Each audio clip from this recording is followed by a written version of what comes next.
Bonsoir à tous, le journal de l'été, vous le savez, c'est toutes les semaines un territoire différent des Hauts-de-France qu'on découvre. Et cette semaine arrêt en Montreuil à Côte d'Opale et ici en baie d'Authie à Berck dont on va parler avec notre invité. Mais pour l'instant, je vous propose de découvrir l'une des activités phares qu'on peut exercer ici à Berck sur ces longues plages, ces longues plages de sable fin, c'est le char à voile. Loïc Bonnèche et Guy Aillard.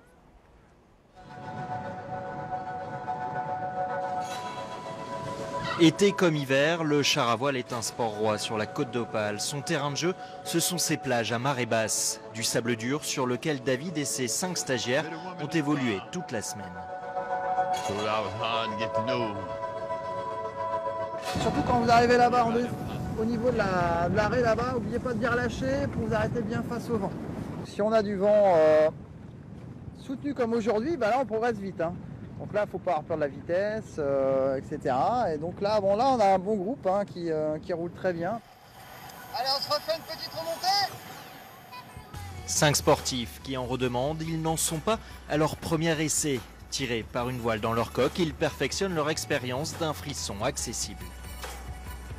J'ai essayé pas mal d'autres sports sur la plage, mais celui-là il est sympa parce qu'il n'est pas trop difficile. On peut commencer en étant complètement débutant. C'est des bonnes sensations très rapidement, pas besoin d'être trop technique, pas besoin d'en faire 15 ans pendant toute son enfance. Ras du sol, on peut tourner, faire des dérapages, c'est bien. Et des fois, quand on tire fort, on lève sa roue et on peut faire du deux roues. C'est un sport vraiment complet, on travaille un peu l'équilibre, on travaille la force dans les bras et puis c'est vraiment quelque chose de bien, il y a vraiment une sensation de vitesse. Une vitesse idéale à trouver sur les grandes plages de la côte d'Opale, à Berck en particulier. Ici, on a des belles plages à banc en fait. Vous voyez, on a des bonnes longueurs pour rouler, bien lisses. Et surtout, on peut faire de grandes distances là. Avec la possibilité, en fonction des conditions, de faire un aller-retour de 10 km jusqu'au Touquet en 2 heures. Retour sur France 3, Hauts-de-France, en direct de Berck, côté sud, au bord de la baie d'Authie. La marée est en train de descendre et les phoques qui sont juste à côté vont commencer à s'approcher de la digue. Il y a plein de gens qui sont là pour les voir. Je suis avec François Goudot. Bonsoir. Bonsoir Christophe. François, vous êtes responsable de tout ce qui est animation événementielle à Berck. Déjà ici, il y a du vent, on l'entend, mais c'est ce qui fait un peu l'histoire de la cité. C'est un de nos points forts, c'est ce qui a développé ici la station avec bien sûr la marine au départ, mais le Berck hospitalier avec ce bon air iodé. Et puis comme on l'a vu, le char à voile également bénéficie du vent et plus récemment le cerf-volant bien sûr. Alors j'ai évoqué les phoques, ils sont juste là-bas. Ça c'est aussi devenu une marque de fabrique de Berck et de la baie d'Authie. C'est une belle attraction que nous offre la nature ici chaque jour à marée basse. On a 50, 70, 80 phoques qui viennent chaque jour ici se poser. Et c'est un vrai spectacle ici que les familles viennent observer chaque jour. Les grands-parents, les enfants et tout le monde profite de ça. Oui. Alors tout l'été évidemment, comme toute station qui se respecte, il y a des animations et vous en faites plein sur vraiment des thématiques qui font un peu le succès. Berck sur Mer, c'est une grande station familiale. On a créé un programme Mon Village Vacances avec plus de 400 animations ici tout l'été pour les plus petits, pour les plus grands, autour du patrimoine, autour de la nature, autour des activités manuelles et du sport bien sûr chaque matin sur la plage et des grands événements ici tout l'été aussi avec chaque samedi ici les prochains samedis des feux d'artifice, des artistes dans la rue et une grande soirée DJ qui aura lieu le 12 août prochain. Oui. Alors il y a de l'événementiel aussi évidemment, des grands événements toute l'année. Berck sur Mer, c'est une station animée tout au long de l'année. Il y a les rencontres de cerfs-volants, bien sûr, que l'on connaît, qui auront lieu du 14 au 22 avril 2018. Retenez déjà les dates sur votre agenda. On va le faire, oui. Et directement après la saison, on aura le Beach Cross, qui est également un grand événement ici de l'année, le 14 et 15 octobre. Et les 6 heures de Berck à la Toussaint, 28-29, qui viennent terminer un peu cette grande série d'événements. Donc plein de choses à faire toute l'année à Berck. Merci François.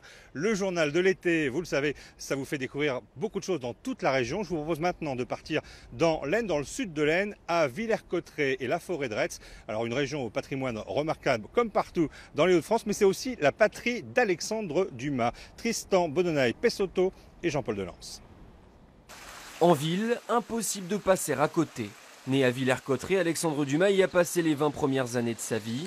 Le temps de se forger quelques souvenirs. Son endroit préféré, la forêt de Retz, qu'il qualifie de plus belle de France dans son livre Le Pays natal. Et ce ne sont pas les promeneurs qui diront le contraire.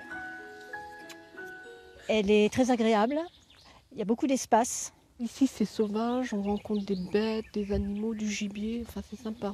Petit, Alexandre Dumas se réfugiait ici pour éviter de rentrer au séminaire.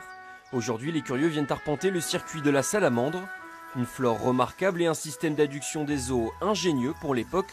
Un réseau de 15 km de canalisation enfoui, construit au XIIe siècle et dont il reste aujourd'hui quelques vestiges. La ville de Villers-Cotterêts et plus particulièrement le château n'avaient pas accès à l'eau puisque construit sur un plateau calcaire. Et donc on va aller recueillir les pleurs de la forêt de Retz et on va les canaliser avec des poteries, des tuyaux en poterie jusqu'à la ville. Il faut ensuite marcher quelques minutes pour découvrir un magnifique panorama.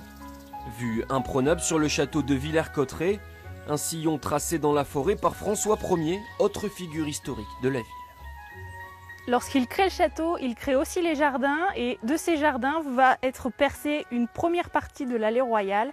La seconde partie, elle, sera percée sous les ducs d'Orléans au XVIIIe siècle. C'était une volonté du roi afin qu'il montre sa suprématie tout simplement, sa suprématie aussi sur la nature.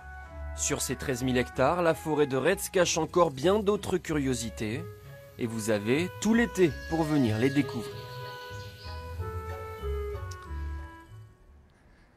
Et justement, la semaine prochaine, on sera toute la semaine dans l'Aisne. On ira du côté de Laon découvrir la vallée de l'Ailette et je vous donnerai rendez-vous lundi en direct depuis la caverne du Dragon. On parlera Première Guerre mondiale. Je vous souhaite une excellente soirée sur France 3 et n'oubliez pas, suivez-nous sur les réseaux sociaux, tweetez, commentez, partagez et nous on se donne rendez-vous lundi. Je vous souhaite un excellent week-end.